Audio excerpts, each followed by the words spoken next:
Olá, boa noite. Para vocês que devem estar assistindo, agora é boa noite. Para mim que estou gravando é bom dia, tanto faz. É um prazer poder estar compartilhando com você um pouco sobre essa questão muito importante e que tem nos desafiado nesses últimos tempos no que diz respeito à cessação dos dons, ou movimento carismático como um todo. Me foi passado a tarefa de falar um pouco sobre aquele livro, está aqui o livro do pastor John MacArthur, Fogo Estranho. Eu escolhi um capítulo que eu acho bem desafiador e interessante desse livro, que foi o capítulo 6, A Insensatez dos Profetas Falíveis. Então, a pergunta da nossa conversa, da nossa palestra é permitido falso profeta na igreja? Certo? Muito tem se divulgado sobre esses profetas falíveis, principalmente através do livro de Wayne Grudem, O Dom de Profecia no Novo Testamento e Hoje, certo? Olha como ele define o dom de profecia. Deixa eu ler para você. Por outro lado, peço aos que estão no campo cessacionista que pensem seriamente na possibilidade de que a profecia nas igrejas comuns do Novo Testamento não seja igual à escritura em autoridade, mas simplesmente um relato humano e às vezes parcialmente equivocado de algo que o Espírito Santo trouxe à mente de alguém. Então, Grudem entende profecia no Novo Testamento como um relato humano, algo que não tem a mesma autoridade das Escrituras, um relato que pode ser parcialmente equivocado e que foi o Espírito Santo que trouxe para a mente da pessoa. Será verdade? Será que profecia no Novo Testamento é isso? As igrejas no Novo Testamento viviam com esse tipo de profeta, um profeta falho, um profeta equivocado. Será que o Espírito Santo estava trazendo à mente dessas pessoas uma mensagem equivocada? Ou talvez ele trouxe a mensagem certa e a pessoa se equivocou? É isso que realmente nós devemos entender como profecia? A tese de Grudem basicamente vai defender é que os profetas do Novo Testamento não são iguais aos profetas do Antigo Testamento. Os profetas do Antigo Testamento, eles traziam a mensagem de Deus, não havia falha nessa mensagem. Mas os profetas do Novo Testamento, não. Eles traziam a mensagem e essa mensagem podia falhar. Por isso, Grudem vai dizer, há necessidade de Paulo de instruir aos coríntios que a igreja de Corinto deveria ficar julgando essas profecias para saber se estavam coerentes ou não. Okay? Não penso que isso seja a verdade do relato bíblico. Grudem vai dizer que somente os apóstolos é que seriam equiparados aos profetas do Antigo Testamento. Os apóstolos, sim, falavam a mensagem de Deus de forma a não ter erros, a não ter equívocos. Contudo, eu penso que, e pretendo falar com vocês um pouco sobre isso, neste nosso momento, que os profetas do Novo Testamento, eles estão, sim, equiparados aos profetas do Antigo Testamento. E eles traziam a mensagem sem erros, certo? Uma mensagem que não era equivocada. O livro do Grudem é o resultado da sua tese de doutorado. Não tem como a gente, nesse pequeno tempo, destrinchar todos os argumentos dele, certo? Mas algumas coisas nós podemos ver. Primeira coisa que eu quero apresentar para você é que havia um padrão para avaliar profecias na igreja do primeiro e segundo século, certo? Havia um padrão. E esse padrão era o que foi estabelecido no Antigo Testamento, certo? devemos ter em mente que a igreja primitiva, liderada pelos apóstolos e os discípulos dos apóstolos, a teologia que eles tinham aprendido, principalmente os apóstolos, era o Antigo Testamento, e o que não havia sido revogado, digamos assim, se mantinha. Então, a questão dos princípios balizadores para a profecia haviam sido estabelecidos no Antigo Testamento, de forma clara, e que não havia nenhum problema em utilizá-los na época da igreja primitiva. Deixa-me ler para você alguns textos da palavra de Deus onde se espera e é o normal que todo profeta, certo, seja julgado, certo? Todo profeta deveria passar pelo crivo de um juízo para que a sua mensagem seja verificada ou não. Isso acontecia no Antigo Testamento, isso aconteceu no Novo Testamento, era a prática, certo, da igreja. É interessante, só lembrando aqui, eu nem anotei, mas veio à mente, quando o apóstolo Paulo pregou lá aos bereanos, ele era um apóstolo, mas os bereanos foram conferir nas escrituras se o que ele estava falando estava em harmonia, batia com o relato bíblico, certo? Então era uma prática para todos.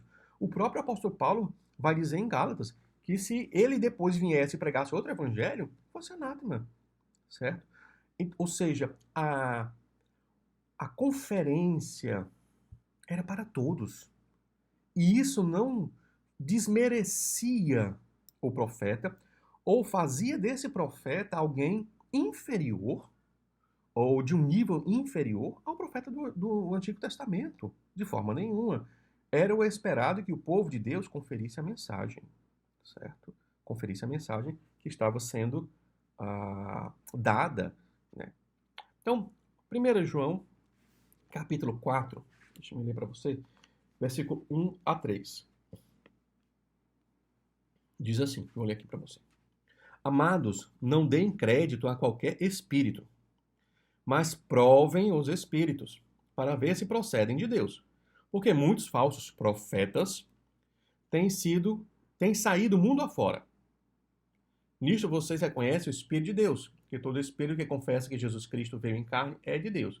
Todo espírito que não confessa isso a respeito de Jesus não procede de Deus. Pelo contrário, este é o espírito do anticristo, a respeito do qual vocês ouviram dizer que viria e que agora já está no mundo. Então, o apóstolo João está dizendo, vocês precisam testar as profecias, testar os profetas, ver se eles estão falando coisas que são coerentes com a doutrina. Porque a igreja primitiva, e João já dá essa pista para nós, ela estava vivendo uma época de um despertar grande de profetas, certo? E muitos desses profetas não eram profetas de Deus, eram falsos profetas. Então era preciso ter a garantia de que esse profeta realmente estava falando a mensagem correta. Então tinha que ter um crivo. Apocalipse também traz algumas dicas, umas pistas para a gente sobre essa prática. Apocalipse capítulo 2, versículo 20, Jesus diz para a igreja de Tiatira: tenho, porém, contra você o fato de você tolerar, ou seja, a igreja estava tolerando, aceitando um falso profeta. Tolerar que essa mulher, Jezabel, que se declara profetiza, não somente ensine, mas ainda seduza os meus servos a praticar a prostituição e a comer coisas sacrificadas aos ídolos. Então, o pressuposto de Jesus é: vocês têm como saber quem é falso profeta e quem não é. O problema não é que vocês não sabem, vocês têm um critério claro para saber quem é e quem não é. O problema é que vocês estão tolerando. Estão tolerando essa profetisa. No versículo 24 é dito assim: digo, porém, aos demais de Tiatira, a todos aqueles que não seguem essa doutrina e que não conheceram, como eles dizem, as coisas profundas de Satanás. Então, o ensino dessa profetisa diz respeito às coisas profundas de Satanás. Olha que coisa terrível, dentro de uma igreja cristã, sendo ensinado as coisas profundas de Satanás. Não pode. Não pode. Então Jesus Cristo está criticando essa prática na igreja de Tiatira. Inadmissível isso, que dentro de uma igreja de Cristo, falsos profetas tenham vez e tenham voz, que ensinem, certo? Não pode, é inaceitável. Não é de admirar que no final do livro de Apocalipse tenha esse aviso bem severo, capítulo 22, versículo 18 e 19. Eu, a todo aquele que ouve as palavras, a profecia deste livro, testifico. Se alguém lhes fizer qualquer acréscimo, Deus lhes acrescentará os flagelos escritos neste livro. Se alguém tirar qualquer coisa das palavras do livro, desta profecia, Deus tirará a sua parte da árvore da vida, da cidade santa e das coisas que estão escritas neste livro. Ou seja, há uma séria ingerência sobre essa questão de profecia e de que você precisa tomar cuidado com os profetas, os falsos profetas. Okay? Outra fonte, agora que extra-bíblica, mas que era bem conhecida na igreja do primeiro século, do segundo século, que é o Didaquê, chamado Catecismos, o Catecismo dos Primeiros Cristãos. Ele é bem recomendado. Alguns dos primeiros pais da igreja falam desse catecismo, como Atanásio, Clemente de Alexandria, ok? E nesse catecismo, nesse livro que era usado para os primeiros educar os primeiros cristãos, é dito que os profetas precisavam ser julgados, certo? O N. Gruden descarta o Didaquê como fonte de estudo, justamente porque o Didaquê vai contra a sua tese, certo? O N. Gruden vai dizer que os profetas do Novo Testamento não eram reconhecidos dessa forma como o Didaquê apresenta, certo? Veja, no versículo 7, ele diz assim, capítulo 11, a vida em comunidade. Não põe à prova nem julgue um profeta que fala tudo sob inspiração, mas todo pecado será perdoado, mas esse não será perdoado. Aqui você não pode interromper o profeta, julgar enquanto ele estiver dando a profecia. Espera ele terminar e aí você vai estabelecer o seu juízo. Nem todo aquele que fala inspirado é profeta, a não ser que viva como o Senhor. É desse modo que você reconhece o falso e o verdadeiro profeta. Então, haviam critérios, a igreja já estipulava maneiras, o comportamento, a doutrina desse profeta, para saber se ele era ou não. Não é só porque ele diz que está falando em nome do Senhor que você deveria aceitar. Você vai perceber que não havia na igreja primitiva essa noção que o Gruden está querendo inculcar nas nossas cabeças, de que a igreja aceitava profetas falíveis. Não havia isso. A igreja tinha a noção de que todo profeta era profeta do Senhor e que deveria falar a palavra do Senhor, inspirado, certo? Contudo, verificar sempre se o que ele está falando condiz com a verdade. Condiz com a verdade. Outro argumento que o Gruden vai dizer é que os profetas, vamos falar depois mais à frente, só adiantando, os profetas do Antigo Testamento, eles não eram julgados todo momento, como era feito no caso do Novo Testamento. Ele se baseia em 1 Coríntios 14, versículo 29. Contudo, esse texto não vai dizer que havia um julgamento constante de tudo que o profeta falava. No capítulo 13 de Didaquê, ele diz assim, versículo 1. Todo verdadeiro profeta que queira estabelecer-se em seu meio é digno do alimento. Ou seja, o profeta, uma vez que ele se torne conhecido, já passe nos critérios de avaliação, ele se estabelece no meio da comunidade, ele não precisa ser avaliado o tempo todo, entendeu?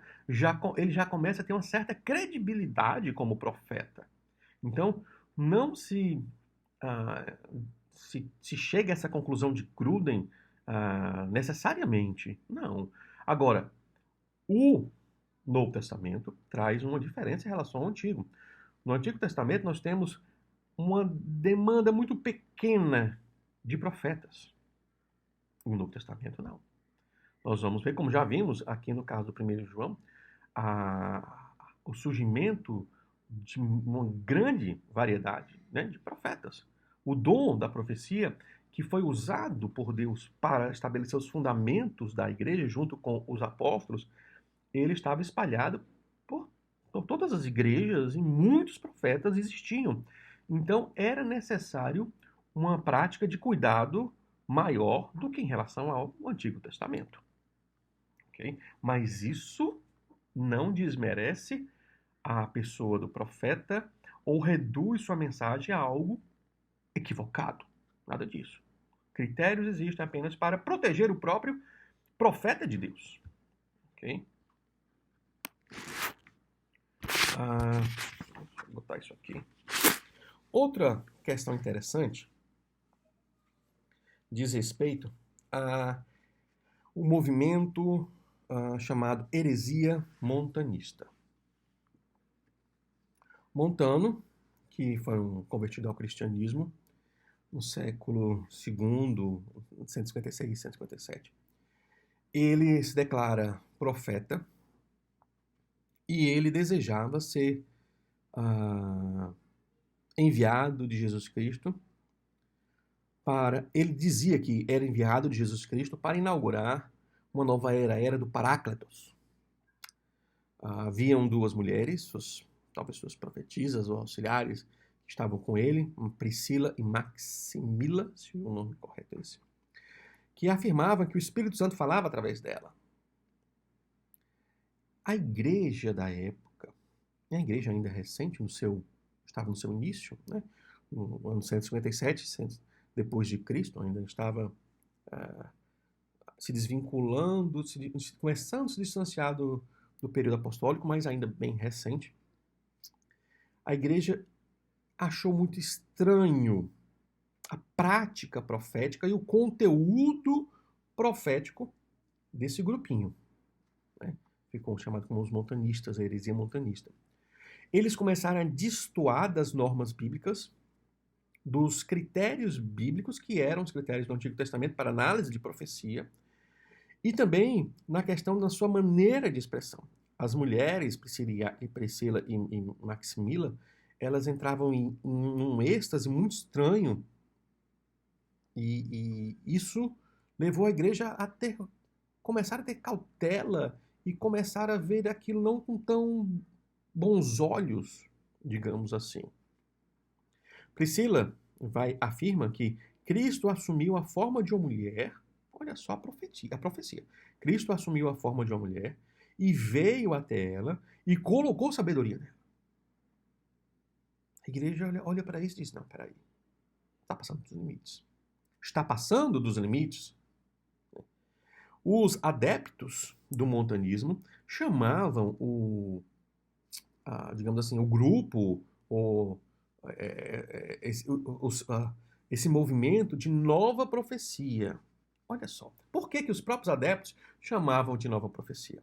Para se diferenciar do modelo tradicional, do modelo estabelecido de profecia do Novo Testamento. Então, eles estavam tentando inaugurar e implantar um novo método profético, um novo estilo profético e até com um conteúdo bem distanciado do que era esperado dos profetas do Novo Testamento. Certo? Quais eram os critérios, então, esses critérios do Antigo Testamento? Que era usado para os profetas do Antigo Testamento e que também eram usados, a igreja usou para reconhecer os profetas do Novo Testamento. Vamos para Deuteronômio capítulo 13. Deixa eu me abrir aqui. Deuteronômio 13. Versículo 1 até o versículo 5. Deixa eu ler para você. Se aparecer no meio de vocês um profeta ou sonhador e anunciar um sinal ou prodígio, e se acontecer esse sinal ou prodígio de que ele falou, e ele disser, vamos seguir e adorar outros deuses, Deuses esses que vocês não conheceram, não deem ouvidos às palavras desse profeta ou sonhador, porque o Senhor, seu Deus, está pondo vocês à prova para saber se vocês amam o Senhor, seu Deus, de todo o coração e de toda a alma. Sigam o Senhor, seu Deus, e temam somente a Ele. Guardem os seus mandamentos, deem ouvidos à sua voz, sirvam-no e sejam fiéis a Ele. Esse profeta, o sonhador, será morto, pois pregou rebeldia contra o Senhor, o Deus de vocês, que os tirou da terra do Egito e os resgatou da casa da servidão. Esse profeta, o sonhador, quis afastá-los do caminho que o Senhor, seu Deus, lhes ordenou para que andassem nele. Assim eliminarão o mal do meio de vocês. Israel, então, ele recebe a tarefa de analisar qualquer profeta que apareça e diz: estou falando em nome do Senhor. Assim diz o Senhor. Ele tem que verificar. A mensagem desse profeta é coerente com tudo que o Senhor já nos tem dado? A profecia pode até se concretizar, porque aqui ele diz, ó, o prodígio pode até acontecer. Versículo 1 e versículo 2. Mas se a mensagem não for coerente, não estiver em harmonia com o total do ensino das Escrituras, então é falso profeta. É falso profeta. Então o teste de... Primeiro, o Deuteronômio 3 estabelece o teste do conteúdo, da coerência. Certo? Mas temos outra passagem também, Deuteronômio 18, versículo 20 a 22. Porém, o profeta que tiver a presunção de falar alguma palavra em meu nome, algo que eu não mandei que falasse, ou o que falar em nome de outros deuses, esse profeta deve ser morto. Se vocês pensarem, como conheceremos a palavra que o Senhor não falou? Saibam que quando esse profeta falar em nome do Senhor e a palavra dele não se cumprir, nem acontecer o que ele profetizou, esta é uma palavra que o Senhor não falou. Então, o profeta falou isso com presunção. Não tenham medo dele. Aqui é o teste da precisão, ou seja, do cumprimento. Se um profeta fala algo e isso não se cumpre, Deus diz, é um falso profeta. É um falso profeta. A mensagem pode até ser coerente, mas se não se cumprir, não é de Deus. Esses eram os critérios que norteavam a igreja. A igreja se pautava por isso. O Didaquê já é uma prova disso. Se o que o profeta fala não se mantém, então não é um profeta de Deus. Não é um profeta de Deus. A tese de Gruden, ela cria um cenário, cria uma categoria que não existe na palavra de Deus, da aceitação de profetas falhos. É inconcebível esse tipo de reflexão. Deixe-me ver aqui, ler para você 1 Samuel 3, versículo 19 a 20.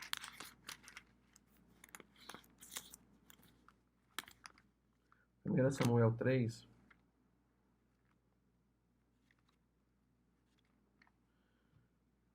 diz assim: Samuel crescia e o Senhor estava com ele e não deixou que nenhuma de suas palavras caísse por terra.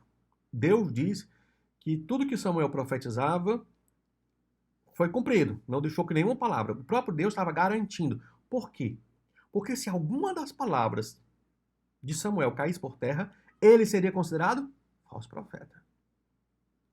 Se esperava uma análise. Israel estava de olho em Samuel. Ele é profeta, então nada das palavras dele podem falhar. Certo? Havia uma análise. O povo estava olhando, era uma análise constante. Não havia a diferença que Gruden quer estabelecer da maneira como as coisas aconteciam no Novo e do Antigo. Gruden vai dizer, não, os profetas do Antigo, uma vez estabelecidos, não eram mais criticados. Tudo bem. Há uma certa razão nisso. O do Novo Mesmo que eles já fossem estabelecidos, eles tinham que ser constantemente criticados. Não, peraí, não é assim não. Gruden vai dizer isso para afirmar que eles tinham que ser constantemente criticados porque todo mundo sabia que as profecias podiam ter erros. Não, não, o texto não diz isso. Isso é uma tese que você está impondo ao texto, certo? Todos os profetas tinham que ser analisados. O que havia no Novo Testamento de diferente, como eu falei, era uma maior demanda de profetas e que exigiria mais cuidados da igreja, ok? Mas todos deveriam ser analisados. E como eu falei, o Didaquê mostra um documento da igreja primitiva, não é inspirado, mas é um documento da igreja primitiva, que os profetas estabelecidos, uma vez estabelecidos, já começavam a criar essa reputação e confiabilidade acerca da sua profecia. Todo Israel, desde Dan até Berseba, reconheceu que o Samuel estava confirmado como profeta do Senhor. Isso também acontece no Novo Testamento. Uma vez que o profeta é reconhecido pela igreja, ele é confirmado pelo Senhor. Entendeu? Sua profecia fica como que estabelecida. Penso que o princípio do Antigo Testamento é o mesmo do Novo Testamento. Certo? 1 Coríntios, capítulo 12, versículo 1 a 3, vai nos ajudar a entender um pouco que eu penso que em Coríntios havia uma pequena especificidade. Alguns profetas lá da igreja de Corinto talvez estivessem passando dos limites, por isso Paulo exige que a igreja tome mais cautela ainda. Então, 1 Coríntios 12. Olha o que diz o versículo 1 a 3. Irmãos, não quero que vocês estejam desinformados a respeito dos dons espirituais. Vocês sabem que quando eram gentios, se deixavam conduzir aos ídolos mudos, conforme vocês eram guiados. Por isso quero que entendam que ninguém que fala pelo Espírito de Deus afirma anátema Jesus. Por outro lado, ninguém pode dizer Senhor Jesus senão pelo Espírito Santo. Provavelmente Paulo está trabalhando com um problema de profetas dentro da igreja de Corinto que estavam dizendo anátema Jesus. Não pode. Um verdadeiro profeta, um profeta que fala pelo Espírito Santo, jamais dirá anátema Jesus. Então, Paulo está trabalhando em questões que chegavam até ele, de problemas da igreja de Corinto. Então, havia, sim, problemas de profetas falando coisas que não são dignas de um profeta guiado pelo Espírito Santo. Por isso, eu penso, 1 Coríntios 14, 29, e quando ele diz, tratando-se de profetas, fale apenas 2 ou 3 e outros julguem. Era necessário estar de olho, porque, especificamente no caso de Corinto, ficar de olho bem atento, analisar essas profecias, analisar todos os profetas, porque tinha gente profetizando heresia. Jesus anátema? Isso é falso profeta. Então precisa se identificar quem são essas pessoas. Certo?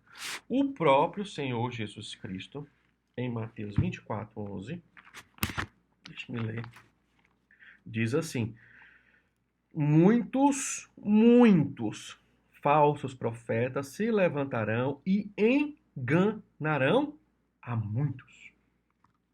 A igreja conhecia isso. A igreja conhecia isso.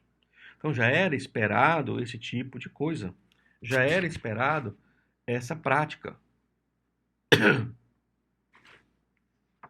Outra questão interessante, que a gente não pode esquecer, Gruden parece ignorar que os profetas do Antigo Testamento não eram obedecidos, assim como ele pensa, não eram atendidos, reconhecidos, assim. Pelo contrário, as pessoas debochavam, as pessoas ignoravam, o povo dizia que não, você não está falando em nome de Deus, não. Nós vemos isso em Mateus 23, 37. Hebreus 11, 33 e 40 também fala isso. Uma segunda prova. Então, falei um pouco que havia critérios na igreja primitiva para lidar com as profecias, certo? Isso era a prática normal para todo e qualquer profeta. Isso não indica uma diminuição do profeta ou uma redução da qualidade da profecia, como se fosse uma profecia equivocada. Não. O critério era o mesmo para todo mundo, igual como no Antigo Testamento. Segunda coisa que eu quero que você observe. A profecia do Novo Testamento é fundamentada no Antigo Testamento. Há uma continuidade. Gruden vai dizer que não há. Que a profecia do Novo é diferente, é equivocada, pode ser equivocada, e a do Antigo não. A do Antigo era ok. Não é assim. Vamos para... Vou ler para você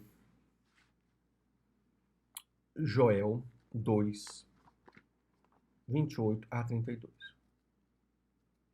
Deixa eu ler esse texto.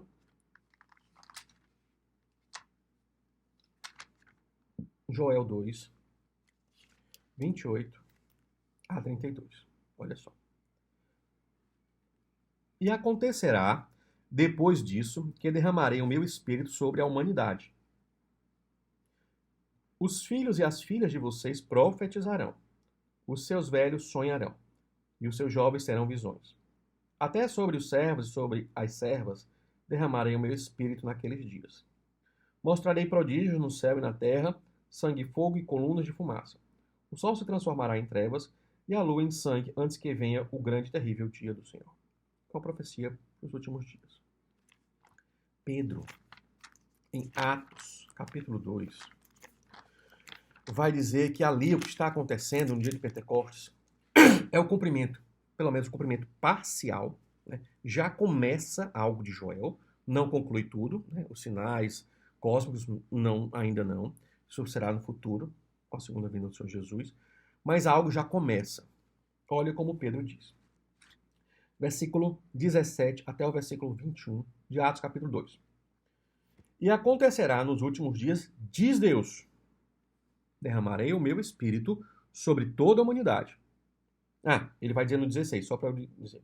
Mas o que está acontecendo é o que foi dito por meio do profeta Joel. Então ele está explicando o acontecimento, fazendo referência a Joel. Aqui é a profecia de Joel, isso aí é o cumprimento. Ok. Voltando para o versículo 17. Derramarei o meu espírito sobre toda a humanidade, os filhos e as filhas de vocês profetizarão. E os seus jovens terão visões e os seus velhos sonharão. Até sobre os meus servos e sobre as minhas servas derramarei o meu espírito naqueles dias. E profetizarão. Essa parte e profetizarão nem tem em Joel. Aqui foi um acréscimo de Pedro, né? Guiado pelo Espírito Santo. Mostrarei prodígio nos céus, sinais embaixo da terra, sangue, fogo e nuvens de fumaça, o sol se transformará em trevas e a lua em sangue, antes que venha um grande e glorioso dia do Senhor. E acontecerá que todo aquele que invocar o nome do Senhor será salvo. Pedro bota o bloco da profecia, mas obviamente ele está apenas enfatizando que algo daquilo ali já está em cumprimento, em andamento.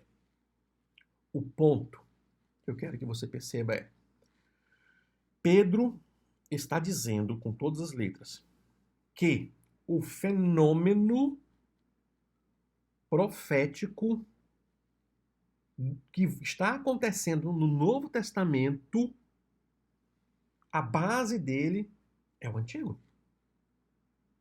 Que o fenômeno profético do Novo Testamento ele tem continuidade com o Antigo Testamento. Porque Pedro está trazendo o conceito profético do Antigo Testamento. Ele está citando Joel. Joel não vai achar que profecia é equivocada. Então, Pedro está trazendo o conceito profético, teológico, do Antigo Testamento e dizendo: as profecias que vão acontecer no Novo Testamento, elas seguem esse mesmo padrão. Elas têm esse mesmo conceito teológico de profecias que não falham. As profecias bíblicas, as profecias inspiradas pelo Espírito Santo, guiadas pelo Espírito Santo, seguem esse padrão. Em nenhum momento Pedro cogita a ideia aqui de uma profecia menor ou equivocada, certo? Então, é muito estranho esse conceito de profecia equivocada que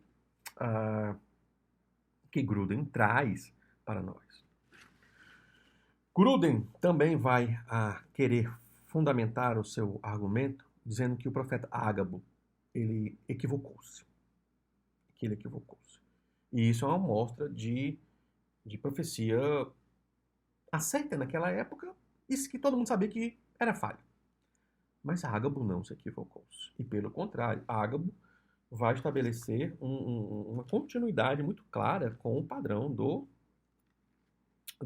Antigo Testamento. Então vamos para Atos 21, 11.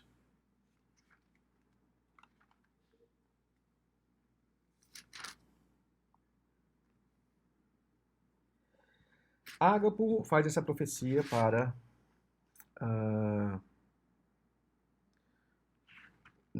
Paulo. Vou ler a partir do versículo 7. Atos 21, a partir do versículo 7. Quando nós, concluindo a viagem iniciada em Tiro, chegamos a Ptolomaida, onde saudamos os irmãos, passando o dia com eles. No dia seguinte, partimos e fomos para Cesareia, e entrando na casa de Filipe, o evangelista, que era um dos 7, ficamos com ele. Filipe tinha 4 filhas solteiras que profetizavam. Demorando-nos ali alguns dias, veio da Judéia um profeta chamado Ágabo, que, aproximando-se de nós, pegou o cinto de Paulo, amarrando com ele os seus próprios pés e mãos, declarou: Assim diz o Espírito Santo, é isto que os judeus em Jerusalém farão ao dono deste cinto para entregá-lo nas mãos dos gentios. Ok. Veja que Ágabo, em primeiro lugar, começa aqui a maneira como Ágabo se apresenta. Ele diz assim: assim diz o Espírito Santo. Ágabo diz: assim diz o Espírito Santo. O mesmo estilo das profecias do Antigo Testamento. O Antigo Testamento é muito claro sobre assim diz o Senhor. Isaías 7:7, você vai ver Ezequiel 5:5, Amós 1:3, assim diz o Senhor. Então Ágabo já começa com a fórmula que identificaria, todo mundo perceberia, olha, isso aqui é um profeta. Igual do Antigo Testamento. Certo? Se todo mundo soubesse que era um profeta falível, esse estilo, assim diz o Espírito Santo. Ou seja, o Espírito Santo diz um negócio que não é muito confiável. Estranho. Muito estranho isso. Certo? Ele usa estilo simbólico, igual como os profetas do Antigo Testamento. Ele pega, né, o cinto e amarra para mostrar o que iria acontecer. A gente se lembra quando o profeta Aías chega para Jeroboão e rasga a capa em 12 partes, dá 10 partes da capa para Jeroboão e diz: oh, Deus vai dividir o reino, você vai ficar com essas partes aqui. Esse simbolismo é muito típico dos profetas do Antigo Testamento. Então você começa a entender, a perceber que Ágabo, guiado pelo Espírito Santo, obviamente, está fazendo coisas que o identificam claramente com o Antigo Testamento. Propositadamente. Ok?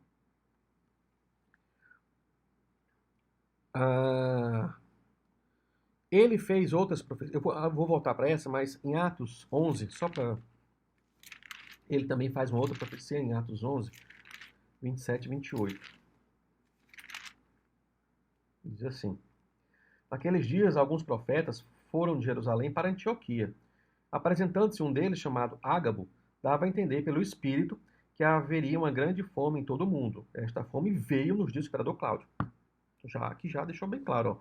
Ágabo já era um profeta conhecido pela igreja e que as suas profecias se cumpriam. Ele disse que viria fome e a fome veio. Entendeu? É estranho achar que Ágabo agora vai falhar.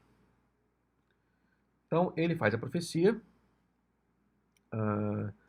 que diz que ele seria entregue pelos judeus aos romanos. Gruden vai dizer: não, ele não foi entregue, não. Mas o próprio Paulo, 28, em Atos 28, versículo 17, diz assim: Meus irmãos, apesar de nada ter feito contra o povo ou contra costumes paternos, vim preso desde Jerusalém, entregue nas mãos dos romanos. Ou seja, o próprio Paulo está dizendo, eu fui entregue, quem entregou? Os judeus. Entregaram nas mãos dos romanos. Foi cumprido, sim. A profecia foi cumprida. Gruden vai dizer, mas ele não foi amarrado pelo cinto. Ele não foi amarrado pelo cinto. Né? No capítulo 26, ou ainda no capítulo 21, tem-se o episódio da prisão. Capítulo 21, versículo 30. Toda a cidade ficou em grande alvoroço e o povo veio correndo. Agarraram Paulo e o arrastaram para fora do templo. Imediatamente as portas foram fechadas. Procurando eles matá-lo, chegou ao conhecimento do comandante das tropas romanas que toda Jerusalém estava amotinada. Então este, levando logo soldados e centuriões, correu para o meio do povo. Ao verem chegar o comandante e os soldados, pararam de espancar Paulo. O comandante se aproximou, ordenou que Paulo fosse preso e amarrado com 2 correntes. Então perguntou quem era e o que havia feito. Então a gente vai, olha, quem amarrou foram os centuriões, lá os romanos com correntes, não foi com cinto. Certo? Mas, no versículo, capítulo 26, versículo 21, diz assim, Paulo vai falar ao rei, dar o testemunho dele, diz assim, por causa disto, alguns judeus me prenderam quando eu estava no templo e tentaram me matar. Então Paulo diz, olha, antes de ser entregue aos romanos, ele foi preso pelos judeus. De alguma forma, os judeus imobilizaram o apóstolo Paulo e o prenderam. Então nós vamos ter aqui algumas respostas que bem satisfatórias. Os judeus podem ter usado o próprio cinto do apóstolo Paulo e prendido ele, e depois os romanos chegam e prendem Paulo com as correntes. Né? É uma possibilidade. Paulo disse que foram os judeus que prenderam ele, então ele foi, de certa forma, imobilizado. Outra maneira de entender isso é dizer que os judeus foram os instigadores dessa prisão. Por exemplo, em Atos 2, 23, é dito, Pedro vai dizer, que quem crucificou Jesus foram os judeus. Ó, Atos 2, 23 diz assim, a este, conforme o plano determinado e a presciência de Deus, vocês mataram crucificando por meio de homens maus. Mas quem matou? Quem crucificou foram os romanos, não foram os judeus. Mas o que se parte do pressuposto aqui é que os judeus foram aqueles que instigaram os judeus a fazerem isso. Então, era comum esse tipo de afirmação. Ou seja, os judeus foram aqueles que instigaram os romanos, que instigaram o acontecimento da prisão do apóstolo Paulo. Então, esse seria outro caminho e que não impediria a conclusão de que a profecia foi cumprida sem nenhum problema. Para a mentalidade judaica da época, a profecia, sim, teria sido cumprida, foi cumprida com 100% de exatidão. Um terceiro argumento é o vocabulário. O vocabulário é o mesmo, não muda. Profetes, a palavra grega, é usada no Novo Testamento, e profetes e seus cognatos é usada no Novo Testamento para citações do Antigo, para se referir de profetas. Paulo usa o mesmo. Segundo lugar, profetes e os seus cognatos é usado para se referir aos profetas do Antigo Testamento, do Novo Testamento, no começo, já ali, quando Jesus está nascendo. Zacarias, Lucas 1,67, Ana, Lucas 2,36. O autor vai usar a mesma palavra que é usada no Antigo Testamento. Profetes e seus cognatos também é usado para os profetas da igreja. Atos 11, 15, 32, 1 Coríntios 12, 14, Efésios 2, 20, Apocalipse 22. Se usa profetas. Paulo não muda a palavra. Entendeu? Então, se não há mudança da palavra, se não há mudança do sentido bíblico para se referir profeta, certo? O sentido não mudou. Por que Gruden afirma que o sentido muda? Ele vai dizer que Tito 1,12, né, quando lá fala, Paulo vai dizer que um dos seus profetas lá de Cretense, Epimenes, né, fala dos cretenses assim, assim, assim. Peraí. Paulo está apenas reconhecendo a presença de um profeta pagão. E tanto que ele diz um dos seus profetas. Entendeu? Ele não está mudando o sentido bíblico, teológico, de profecias que vêm de Deus. Não. Certo? Ele está apenas identificando um profeta pagão. Algo que tinha um bom conhecimento da realidade, né, do estilo de vida dos cretenses. Então, essa similaridade de vocabulário é muito clara. Não há por que pensar que há um outro sentido para profecia. Não há. Não há base para isso. Concluindo, muito foi dito, muito poderia ser dito, não tem como a gente resumir tudo. Não é uma tese de doutorado, isso demoraria talvez um semestre para você destrinchar cada elemento e refutar cada ponto. O Wayne Grudem é um grande teólogo e tem feito grandes contribuições para a teologia brasileira. Ele é evangélico, suas obras são bem conceituadas, entendeu?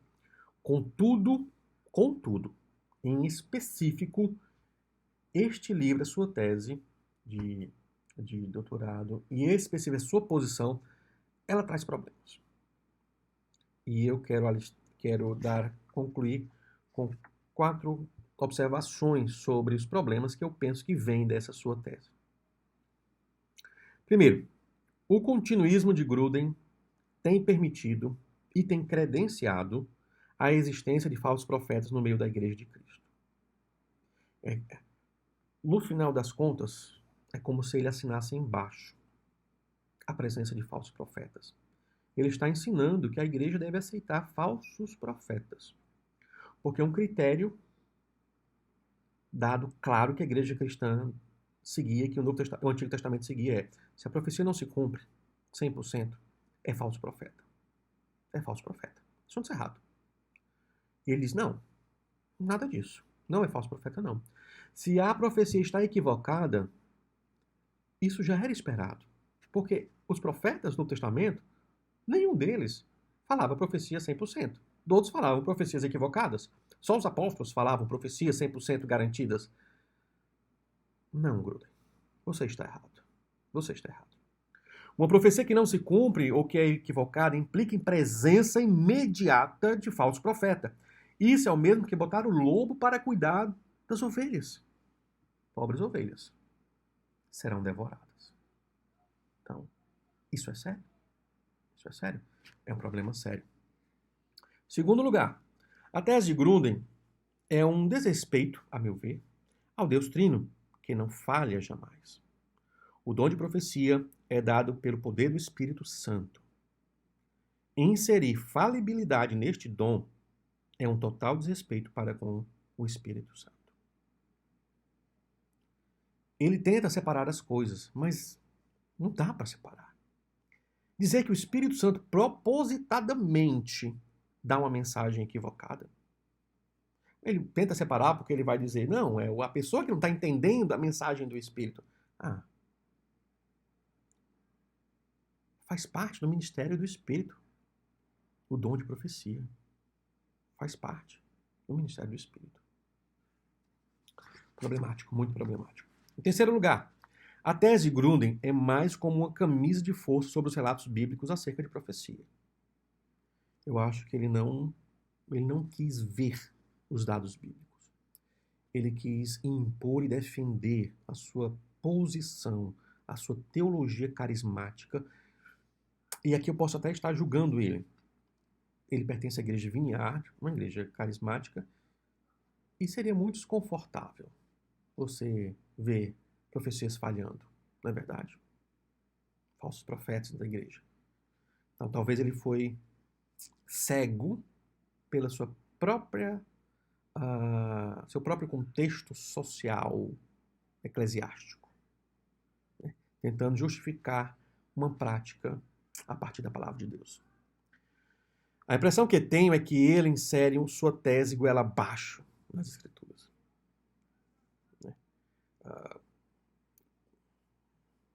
Muito triste isso. E por último, a tese de Gruden não me convenceu. Não me convenceu quando você lê o livro e quando você vai observar, conferir com fontes, ver cada detalhe. Ele cita isso, vamos para tal canto, vamos ver a fonte, vamos... Ou seja, exige trabalho. É uma tese de doutorado. Exige trabalho. Então, quando você vai conferir tudo, não dá não. Não bate. Não bate. Contudo, o livro de Gruden, apesar de não ter me convencido, vai convencer muita gente. E muita gente das nossas igrejas. Por quê? Porque Gruden escreve de forma muito convincente, muito clara, muito claro e muito didático. Ele conduz você no argumento de forma sedutora. Você é levado a concluir com ele. Ele convence, sim. E não é todo mundo que vai conferir tudo. Vai acreditar. Então, muita gente vai acreditar. E isso é problemático. Porque muitos vão acreditar que falso profeta sempre foi o ideal de Deus para suas igrejas. E isso está longe de ser a verdade. Está longe de ser a verdade. Espero ter ajudado você. Se você tem interesse em ir mais a fundo nesses estudos, ok? Procure uma boa escola de teologia. Procure uma boa escola de teologia onde você possa estudar mais a fundo.